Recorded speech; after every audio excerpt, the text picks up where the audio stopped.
Cuando quedó claro que la policía no podía seguir vigilándose a sí misma, el FBI tuvo que intervenir. La mafia es, con diferencia, uno de los grupos criminales más mortíferos del mundo. Desde la intermediación en tratos ilegales hasta la ejecución de personas en plena calle, es imposible traicionarlos. Sin embargo, cuando vemos a la policía, se espera que tengamos un poco de respiro, ya que se supone que son héroes que salvan el día contra los miembros del AMPA. Pero, ¿y si no lo hicieran? ¿Y si en lugar de eso cambiaran su juramento a la placa por dinero fácil y sangriento de manos de la mafia? Cosas terribles, te digo, cosas terribles. Así que, en este vídeo, les presento a 5 policías corruptos pillados con miembros de la mafia. Luis Eppolito y Stephen Caracappa. Antes de convertirse en figuras notorias en los anales del crimen, Luis Eppolito y Stephen Caracappa fueron en su día jóvenes detectives prometedores, deseosos de hacerse un nombre en las arenosas calles de Nueva York. Su periplo comenzó en la década de 1970, una época en la que la ciudad estaba asolada por la delincuencia y la corrupción desenfrenadas. Eppolito, nacido en 1948, era hijo de un respetado detective de la policía de Nueva York. Criado en una familia de agentes de la ley, parecía destinado a seguir los pasos de su padre. Caracappa, por su parte, creció en los barrios duros de Brooklyn, rodeado del atractivo del crimen organizado. A pesar de sus diferencias, ambos compartían un objetivo común: proteger y servir a la ciudad que amaban. Eppolito se incorporó al cuerpo en 1969 y Caracappa hizo lo propio unos años más tarde. Poco podían imaginar que sus caminos se cruzarían y que sus destinos se entrelazarían de un modo que jamás habrían imaginado. Como jóvenes oficiales, Eppolito y Caracappa se ganaron rápidamente una reputación por su dedicación y tenacidad. Eppolito y Caracappa eran conocidos por su implacable búsqueda de la justicia y a menudo iban más allá del deber para resolver casos y llevar a los delincuentes ante la justicia. Su ascenso en el escalafón fue rápido, ya que demostraron ser detectives excepcionales. Los agudos instintos de Eppolito y la inteligencia callejera de Caracappa hicieron de ellos un equipo formidable, y pronto se les asignaron casos de gran repercusión que llamaron la atención tanto dentro como fuera del departamento de policía. El éxito del dúo no pasó desapercibido y se convirtieron en héroes locales, reconocidos por su capacidad para resolver incluso los casos más difíciles. Sus colegas admiraban su ética de trabajo y su inquebrantable compromiso con la justicia. Pero bajo la superficie se perfilaba un lado más oscuro. Sin que sus compañeros lo supieran, Eppolito y Caracappa habían establecido contactos con los mismos delincuentes a los que debían detener. Fue entonces cuando llamaron la atención de un poderoso subjefe de la mafia, que vio la oportunidad de aprovecharse de su posición en el cuerpo de policía para su propio beneficio. Eppolito y Caracappa se vieron atrapados en una red de corrupción, divididos entre su deber como agentes de la ley y su lealtad a la mafia. A medida que sus carreras prosperaban, también lo hacía su relación con el AMPA. Se convirtieron en confidentes de confianza del subjefe de la mafia, proporcionándole información valiosa e incluso ejecutando golpes en su nombre. Para Eppolito y Caracappa, los límites entre el bien y el mal se fueron difuminando cada vez más, ya que se movían entre el mundo de la ley y el del crimen organizado. Sus acciones tendrían consecuencias de gran alcance, no solo para ellos, sino para todo el sistema de justicia penal. Mientras Luis Eppolito y Stephen Caracappa seguían actuando bajo cuerda, sus dobles vidas permanecían ocultas a sus colegas y seres queridos. Pero la verdad tiene un modo de salir a la superficie, y su fachada cuidadosamente construida estaba a punto de desmoronarse. A finales de los 80, una investigación sobre el crimen organizado empezó a cobrar impulso, dirigida por un entregado equipo de agentes federales y fiscales. ¿Su objetivo? La misma mafia para la que Eppolito y Caracappa habían estado trabajando en secreto. A medida que la red se estrechaba en torno a los mafiosos, los investigadores se toparon con una sorprendente revelación: la existencia de policías corruptos que ayudaban e instigaban a los mismos criminales a los que se suponía que debían detener. La investigación no tardó en centrarse en Eppolito y Caracappa, ya que en los círculos policiales empezaron a circular rumores sobre su relación con la mafia. Las pruebas contra ellos se acumulaban y era cuestión de tiempo que sus vidas secretas salieran a la luz. En 1992, la verdad salió finalmente a la luz. Eppolito y Caracappa fueron detenidos y acusados de una letanía de delitos, entre ellos asesinato, secuestro y obstrucción a la justicia. La noticia conmocionó a toda la ciudad, que se dio cuenta de que 2 detectives en los que confiaba llevaban una vida criminal. El juicio fue sensacional. La acusación presentó una montaña de pruebas, incluidos testimonios de testigos, grabaciones telefónicas y registros financieros, que apuntaban a la implicación de Eppolito y Caracappa en las actividades delictivas de la mafia. La defensa, sin embargo, luchó con uñas y dientes para desacreditar las pruebas, pintando un cuadro de 2 oficiales dedicados que habían sido incriminados por los mismos criminales que habían estado investigando. Pero el jurado vio a través del humo y los espejos, y en 1994, Eppolito y Caracappa fueron declarados culpables de múltiples cargos. Las consecuencias de su condena fueron inmensas. La confianza de los ciudadanos en las fuerzas del orden se hizo añicos y surgieron dudas sobre el alcance de la corrupción en la policía. El caso también puso de manifiesto la vulnerabilidad del sistema de justicia penal y la necesidad de una supervisión y una rendición de cuentas más estrictas. Eppolito y Caracappa fueron condenados a cadena perpetua, sin posibilidad de libertad condicional.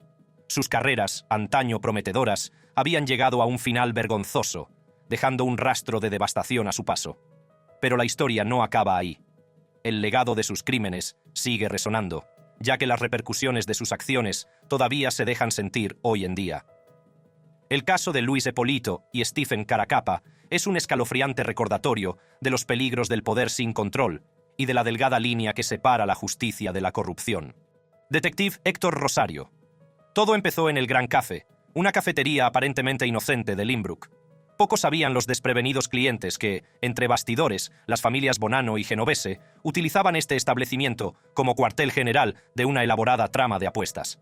La operación llevaba en marcha al menos una década, desde mayo de 2012, y había logrado eludir a las autoridades durante años. Pero el Gran Café era solo la punta del iceberg. Las familias del crimen tenían sus manos metidas en diversas actividades de juego ilegal por toda la ciudad. Organizaban partidas de póker clandestinas y operaban máquinas de juego en clubes de fútbol situados en Queens, Valley Stream y West Babylon. Para ocultar aún más sus actividades ilícitas, crearon una tapadera llamada Sal's Shoe Repair en Merrick, que les servía para encubrir sus operaciones de juego. Esta colaboración entre las familias Bonanno y Genovese no tenía precedentes. Estas 2 organizaciones eran conocidos rivales, constantemente compitiendo por el poder y el control en el submundo criminal. Pero en este caso, dejaron a un lado sus diferencias y trabajaron juntos para maximizar sus beneficios y ampliar su alcance. La colaboración no estuvo exenta de dificultades. Las 2 familias tuvieron que sortear el delicado equilibrio de poder y confianza. Cada parte tenía sus propios territorios y operaciones, y tenían que garantizar la protección de sus intereses al tiempo que trabajaban por un objetivo común. Fue necesaria una cuidadosa coordinación y comunicación para evitar conflictos o malentendidos que pudieran desembocar en violencia. El éxito de su colaboración puede atribuirse a los beneficios mutuos que aportó. Al aunar sus recursos y conocimientos, las familias Bonanno y Genovese pudieron crear un imperio del juego que se extendía por toda la ciudad. Aprovecharon sus contactos, influencias y tácticas intimidatorias para garantizar el buen funcionamiento de sus actividades ilegales. El juego no era solo una forma de ganar dinero, sino también de ejercer control e influencia sobre la comunidad. Las familias del crimen utilizaban sus ganancias ilícitas para impulsar sus empresas delictivas, ampliar sus redes y mantener el control del poder. Explotaban a personas y comunidades vulnerables, dejando un rastro de destrucción a su paso. Los organismos encargados de hacer cumplir la ley conocían las actividades de estas familias criminales, pero reunir pruebas suficientes para acabar con ellas resultó ser un reto formidable. Las familias Bonanno y Genovese actuaban con el máximo secreto, empleando diversas tácticas para eludir la detección. Siempre iban un paso por delante, lo que dificultaba que las autoridades les pillaran infraganti. Sin embargo, la colaboración entre las familias Bonanno y Genovese acabaría derrumbándose. Los incesantes esfuerzos de las autoridades federales, decididas a erradicar la corrupción y el crimen organizado, condujeron a un gran avance en el caso. La detención del detective Héctor Rosario, miembro de confianza del Departamento de Policía del Condado de Nassau, puso al descubierto el alcance de la colaboración y provocó una conmoción en el submundo criminal. La revelación de esta colaboración entre las familias Bonanno y Genovese es un duro recordatorio del poder duradero de la delincuencia organizada. Pone de relieve hasta dónde pueden llegar estas organizaciones criminales para proteger sus intereses y ampliar sus operaciones. La colaboración entre familias rivales demuestra la adaptabilidad y resistencia de la mafia, incluso frente a los esfuerzos de las fuerzas del orden. La detención de Rosario fue el resultado de una implacable investigación de las autoridades federales, decididas a erradicar la corrupción y la delincuencia organizada. Las pruebas contra él eran abrumadoras y los cargos a los que se enfrentaba, graves. La detención de un policía corrupto fue un golpe a la integridad del Departamento de Policía y una traición a la confianza depositada en los agentes del orden. Los cargos contra Rosario incluían obstrucción a una investigación del Gran Jurado y mentir al FBI. Estos cargos pusieron de relieve el alcance de su implicación en las actividades delictivas de la familia Bonanno. Se alegó que Rosario utilizó su cargo de detective para organizar redadas policiales en locales de juego de la competencia, eliminando así a la competencia y asegurando el dominio de la familia Bonanno en el mercado del juego ilegal. La revelación de la implicación de Rosario en la trama fue inquietante y vergonzosa. Había traicionado el juramento de su cargo y a los hombres y mujeres honrados del Departamento de Policía del Condado de Nassau. La confianza de los ciudadanos en las fuerzas del orden se hizo añicos al darse cuenta de que uno de los suyos se había aliado con delincuentes. La detención de Rosario supuso un importante avance en el caso, ya que puso al descubierto los entresijos de la colaboración entre las familias Bonanno y Genovese. Puso de manifiesto hasta qué punto la corrupción se había infiltrado en el departamento de policía y hasta dónde podían llegar algunos individuos para beneficiarse de sus actividades ilícitas. A pesar de las abrumadoras pruebas en su contra, Rosario se declaró inocente ante el Tribunal Federal de Brooklyn. Quedó en libertad bajo fianza de $500,000, lo que alimentó aún más la indignación pública. Muchos se preguntaban cómo se podía dejar libre a alguien acusado de delitos tan graves mientras esperaba el juicio. La detención de Rosario fue una llamada de atención para las fuerzas del orden de todo el país. Sirvió para recordar la lucha constante contra la corrupción y la necesidad de una rigurosa supervisión interna. Las acciones de un individuo habían empañado la reputación de todo un departamento y había que tomar medidas para restablecer la confianza pública. El juicio del detective Héctor Rosario sería seguido de cerca, tanto por el público como por las fuerzas del orden. Serviría para poner a prueba la capacidad del sistema judicial para exigir responsabilidades a los corruptos y enviar el mensaje de que nadie está por encima de la ley. Las pruebas contra Rosario eran sólidas y la fiscalía estaba decidida a conseguir una condena. A medida que se acercaba el juicio, el público esperaba con impaciencia la oportunidad de que se hiciera justicia. Las revelaciones que saldrían a la luz durante el proceso podrían sacar a la luz los entresijos de la colaboración entre las familias Bonanno y Genovese. Fue un momento crucial en la lucha contra el crimen organizado y la corrupción. La detención del detective Héctor Rosario fue un duro recordatorio de los retos a los que se enfrentan los organismos encargados de la aplicación de la ley en su lucha contra la delincuencia organizada. Puso de relieve la necesidad de una vigilancia constante y la importancia de mantener la confianza del público. El juicio serviría como punto de inflexión en el caso, ya que se presentarían las pruebas contra Rosario y se revelaría la verdad. Rafael Pérez. Corría el año 1995 cuando Pérez se incorporó a la unidad Crash, un grupo operativo especializado en la lucha contra las bandas. Su misión era combatir la creciente ola de violencia y delincuencia que asolaba la ciudad, y estaba decidido a marcar la diferencia. El trabajo encubierto de Pérez era su pan de cada día. Hacía todo lo posible por infiltrarse en el mundo de los narcotraficantes, comprándoles estupefacientes para luego detenerlos y meterlos entre rejas. Era un juego peligroso, pero en el que Pérez destacaba. Disfrutaba del subidón de adrenalina que le proporcionaba el éxito de cada operación, pero la dedicación de Pérez a su trabajo no pasaba desapercibida. Su colega, un veterano agente, le advirtió de los peligros de sumergirse demasiado en el mundo del crimen. Pérez no sabía que las palabras de su colega pronto resultarían proféticas. Trabajando principalmente de noche y con una supervisión mínima, Pérez tenía un poder y una autoridad casi absolutos. Se convirtió en intocable, creyéndose por encima de la ley.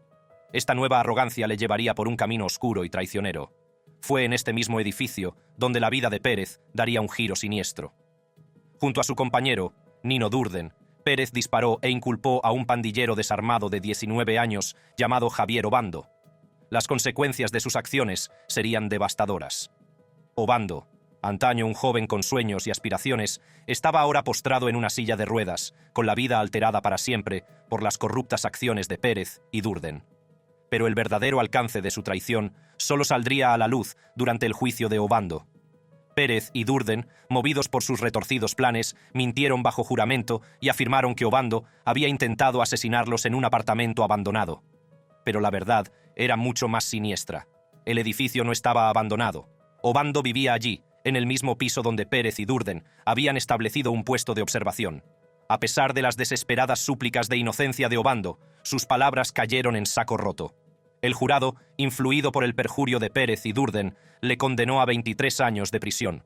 Fue un grave error judicial que perseguiría a la policía de Los Ángeles durante años. Al difundirse la noticia del caso, empezaron a circular rumores sobre la implicación de la policía de Los Ángeles con Death Row Records, una exitosa discográfica de rap, propiedad de Marion Suge Knight, presunto miembro de la banda Mob Piru Bloods. Los límites entre las fuerzas del orden y el crimen organizado eran cada vez más difusos. Las investigaciones internas revelaron que Suge había contratado a policías fuera de servicio como guardias de seguridad para Death Row, lo que ahondó aún más la red de corrupción en el seno de la policía de Los Ángeles. Pero fueron las acciones de Pérez las que acabaron provocando su caída. El 27 de marzo de 1998, Pérez tomó una decisión fatídica. Robó 2 kilos de cocaína de una sala de pruebas, lo que llamó la atención de los detectives. La policía de Los Ángeles creó un grupo de investigación interna para llevar a Pérez ante la justicia. El 25 de agosto de 1998, el grupo de trabajo atrapó finalmente a Pérez. En el momento de su detención, sus primeras palabras fueron escalofriantes. Esto es por el atraco al banco. El atraco en cuestión había tenido lugar un año antes. 3 hombres habían robado la friolera de $722,000 de una sucursal del Bank of America en Los Ángeles. Uno de los hombres, David Mack, era un compañero de la policía de Los Ángeles y miembro de Crash. Pérez había ido con él a Las Vegas, lo que levantó sospechas sobre su implicación. En diciembre de 1998, Pérez fue juzgado, acusado de posesión de cocaína e intento de venta, hurto mayor y falsificación. El jurado no llegó a un acuerdo, por lo que se preparó un nuevo juicio. Pero la investigación no se detuvo ahí. Los investigadores profundizaron en las actividades de Pérez y descubrieron 11 casos más de transferencias sospechosas de cocaína. Parecía que los delitos de Pérez eran aún más amplios de lo que se pensaba en un principio. Ante la perspectiva de una larga condena, Pérez tomó una decisión que conmocionaría a la policía de Los Ángeles. El 8 de septiembre de 1999 llegó a un acuerdo, declarándose culpable de robo de cocaína y proporcionando información crucial sobre las actividades ilegales de sus compañeros de Crash. El testimonio de Pérez tendría consecuencias de gran alcance. Implicó a 70 agentes de Crash en faltas que iban desde el consumo de alcohol en el trabajo hasta el asesinato. La ciudad de Los Ángeles se vio obligada a anular más de 100 condenas contaminadas y a pagar la asombrosa cantidad de $125 millones en indemnizaciones. La reputación de la policía de Los Ángeles estaba por los suelos.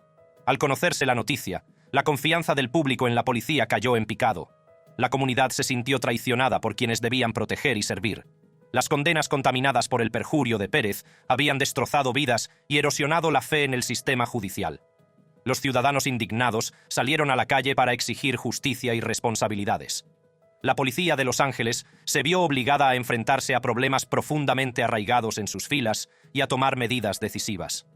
En respuesta al escándalo, la policía de Los Ángeles creó un grupo de trabajo de investigación interna dedicado a descubrir el alcance de la corrupción en la unidad Crash. No se dejaría piedra sin remover en su búsqueda de la verdad. Los investigadores del grupo de trabajo examinaron meticulosamente las pruebas y reconstruyeron el rompecabezas de los crímenes de Pérez. Entrevistaron a testigos, analizaron documentos y ataron cabos que, en última instancia, sacarían a la luz todo el alcance de la corrupción. La investigación condujo a la acusación de 70 compañeros de Crash. Los cargos iban desde el consumo de alcohol y drogas en el trabajo hasta el robo e incluso el asesinato. La policía de Los Ángeles se enfrentaba a una crisis de proporciones sin precedentes. Cuando comenzaron los juicios de los agentes acusados, la ciudad de Los Ángeles contuvo la respiración. La sala del tribunal se convirtió en el escenario de las impactantes revelaciones sobre la mala conducta de la unidad Crash. Rafael Pérez, otrora miembro de confianza de la unidad Crash, subió al estrado como testigo clave. Proporcionó información crucial sobre las actividades ilegales de sus compañeros, arrojando luz sobre las profundidades de su corrupción. El testimonio de Pérez tuvo un efecto dominó que llevó a la anulación de más de 100 condenas contaminadas. Personas inocentes, que habían sido encarceladas injustamente, fueron finalmente puestas en libertad, con sus vidas marcadas para siempre por la injusticia que habían sufrido. La ciudad de Los Ángeles se vio obligada a asumir las consecuencias de las acciones de la unidad Crash. En un esfuerzo por corregir los errores, la ciudad pagó la asombrosa cantidad de $125 millones en indemnizaciones, reconociendo el dolor y el sufrimiento causados por los agentes corruptos. Las consecuencias de los delitos de Pérez eran demasiado graves para ignorarlas. La policía de Los Ángeles no tuvo más remedio que disolver por completo la unidad Crash. Era un paso necesario para reconstruir la confianza y garantizar que semejante corrupción no volviera a empañar el departamento. La disolución de Crash marcó un punto de inflexión para la policía de Los Ángeles. Fue un momento de ajuste de cuentas, una oportunidad para reconstruir y redefinir lo que significaba servir y proteger. El departamento puso en marcha nuevas políticas y procedimientos para evitar que se repitiera una corrupción tan generalizada. La comunidad, aunque marcada por las revelaciones, encontró esperanza en las reformas que siguieron. Exigían transparencia, responsabilidad y un compromiso con la justicia. Al Departamento de Policía de Los Ángeles le quedaba un largo camino por recorrer, pero el proceso de recuperación había comenzado. Hoy en día, el legado de Rafael Pérez y la unidad Crash sigue vivo como un cuento con moraleja. Sirve como recordatorio de la importancia de la integridad y de las devastadoras consecuencias del poder sin control. Len Davis. Len Davis, conocido como el terrorista del deseo, era un agente de patrulla que operaba en el complejo de viviendas sociales del deseo. Pero detrás de su uniforme, Davis estaba implicado en una red de actividades relacionadas con la droga que se extendía por las calles de Nueva Orleans. Dirigía un pequeño grupo de agentes de la ley que introducían cocaína en la ciudad, dando cobertura a los traficantes mediante la violencia, la intimidación y la falsificación de pruebas. Retrocedamos hasta la década de 1990, una época en la que la corrupción campaba a sus anchas en el Departamento de Policía de Nueva Orleans. Davis, con su amenazadora presencia, infundía miedo tanto a delincuentes como a civiles inocentes. No era solo un policía sin escrúpulos, era el cerebro de una empresa criminal que operaba bajo la apariencia de hacer cumplir la ley. En 1994, la ciudad de Nueva Orleans se vio asolada por una ola de violencia, con más de 400 asesinatos solo ese año. En medio del caos, Len Davis utilizó su posición de poder para promover sus propios planes delictivos. Vio la oportunidad de sacar provecho del tráfico de drogas que asolaba la ciudad y la aprovechó. Len Davis operaba con impunidad, utilizando sus conocimientos de los procedimientos policiales para eludir la detección. Avisaba a los traficantes de las inminentes redadas, lo que les permitía escapar antes de que llegaran las autoridades. Davis había creado un sistema en el que los límites entre la aplicación de la ley y la actividad delictiva eran irreconocibles. Pero el reino del terror de Davis no se detuvo ahí. Utilizaba la violencia y la intimidación para mantener el control sobre su imperio de la droga. Los que se atrevían a traicionarle o a amenazar sus operaciones sufrían represalias rápidas y brutales. Davis no tenía reparos en utilizar su posición como agente de policía para silenciar a cualquiera que se interpusiera en su camino. En una ocasión, un testigo vio cómo Len Davis golpeaba sin sentido a un joven delante de él. La corrupción de Len Davis no tenía límites. No se detenía ante nada para proteger su empresa criminal, incluso si eso significaba recurrir a la falsificación de pruebas. Se inculpaba a inocentes de delitos que no habían cometido, mientras que los verdaderos culpables salían libres bajo la atenta mirada de Davis. El alcance de la corrupción de Davis quedó patente en 1994, cuando ordenó la ejecución de Kim Groves, madre de 3 hijos. Groves había presenciado cómo Davis y su compañero golpeaban a un niño, y Davis la consideró una amenaza para su operación. En una escalofriante demostración de poder, Davis hizo callar a Groves para siempre. El asesinato de Kim Groves acabaría siendo el catalizador de la caída de Davis. La investigación sobre su muerte condujo al desmantelamiento de su imperio criminal y puso al descubierto la profunda corrupción existente en el Departamento de Policía de Nueva Orleans.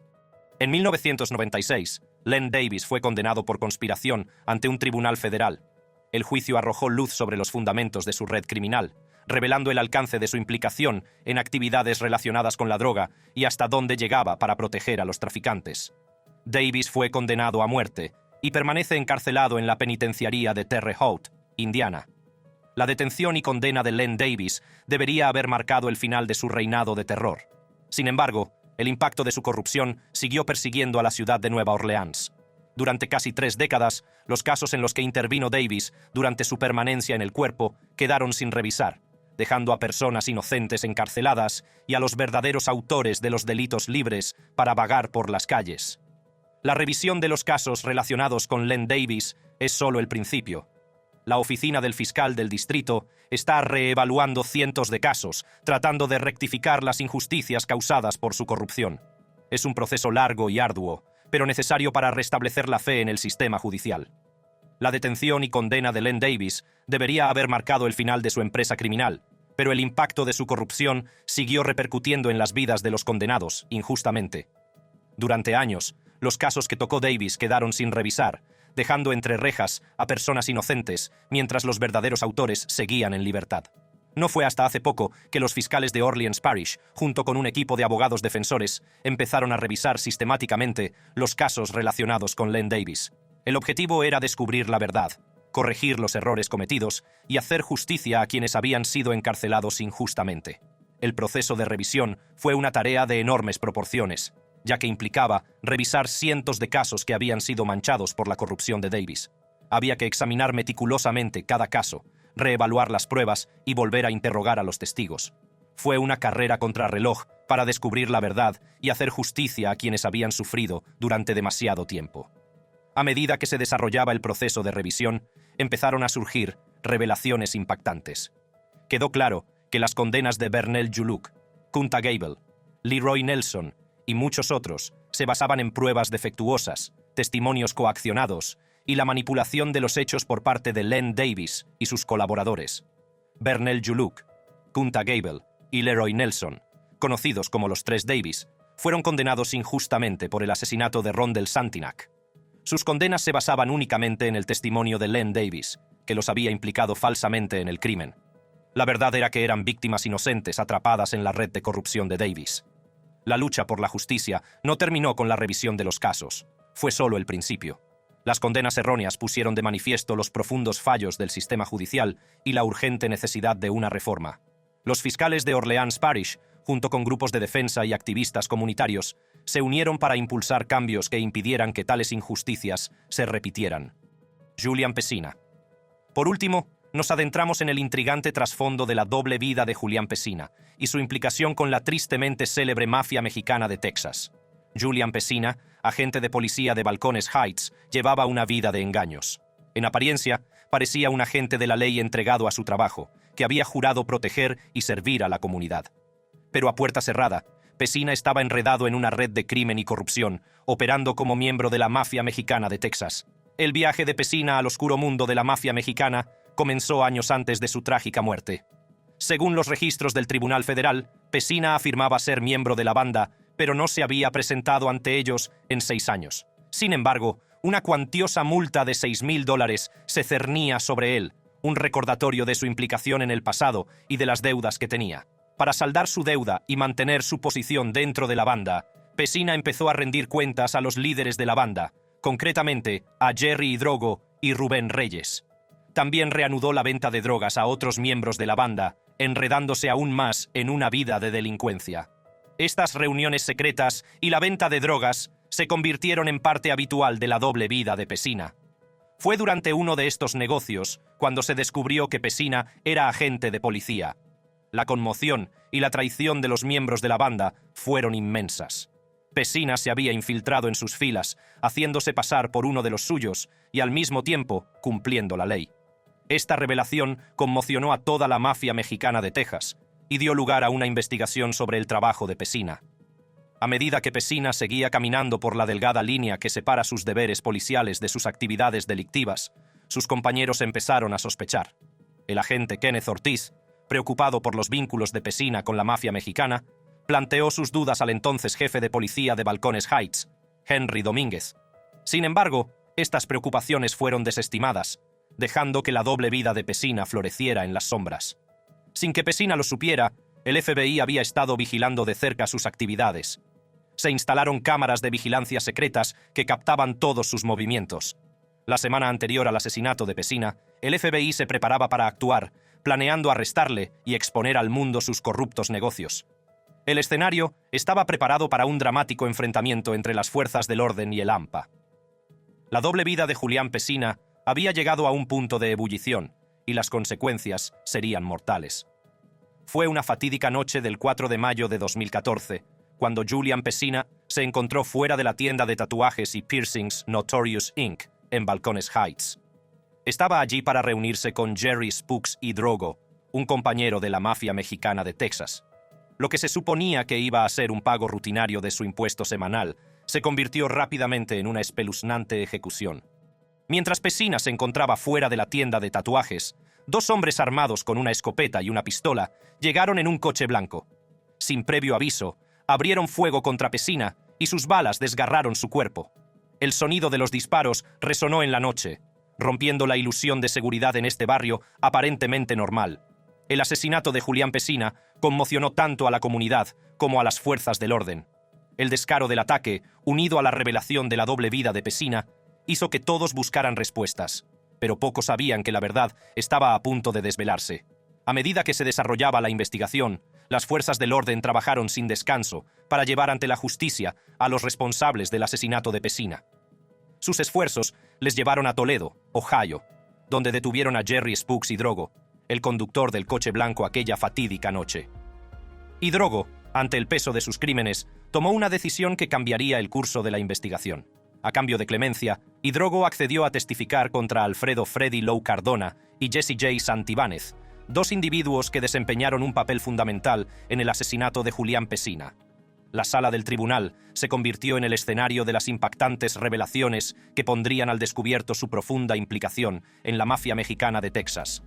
Cuando Hidrogo subió al estrado, no solo confesó su papel en el asesinato de Pesina, sino que también reveló otra verdad escalofriante. Admitió el asesinato de Billy Padilla, otro miembro de la mafia mexicana de Texas que no había entregado el dinero de la droga. La sala del tribunal se llenó de gritos de incredulidad cuando quedó al descubierto todo el alcance de la violencia de la banda. Rubén Menace Reyes, miembro de alto rango de la mafia mexicana de Texas, también se enfrentó a la justicia por sus crímenes. Reyes, responsable de ordenar el asesinato de Pesina, tenía un largo historial de violencia dentro de la banda. En los tribunales se reveló que había participado en los asesinatos de Ulises Farías, Mark Lefty Bernal, Carlos Worm Chapa y Johnny Smiley Solís. El peso de sus actos acabó por alcanzarle y fue condenado a 5 cadenas perpetuas consecutivas. Tanto Alfredo Freddy Lou Cardona como Jesse J. Santibáñez fueron declarados culpables de asesinato en asociación ilícita y de disparar un arma de fuego durante un asesinato en asociación ilícita. En la sala del tribunal se mostraron las escalofriantes imágenes de la emboscada frente a la tienda de tatuajes de Pesina, que no dejaron lugar a dudas sobre su implicación. Fueron condenados a cadena perpetua en una prisión federal, garantizando que pagarían por sus crímenes. Las detenciones y condenas cerraron el caso del asesinato de Julián Pesina, pero la impactante verdad de su doble vida y las profundidades de la corrupción en el seno de la mafia mexicana de Texas dejaron un impacto duradero en la comunidad.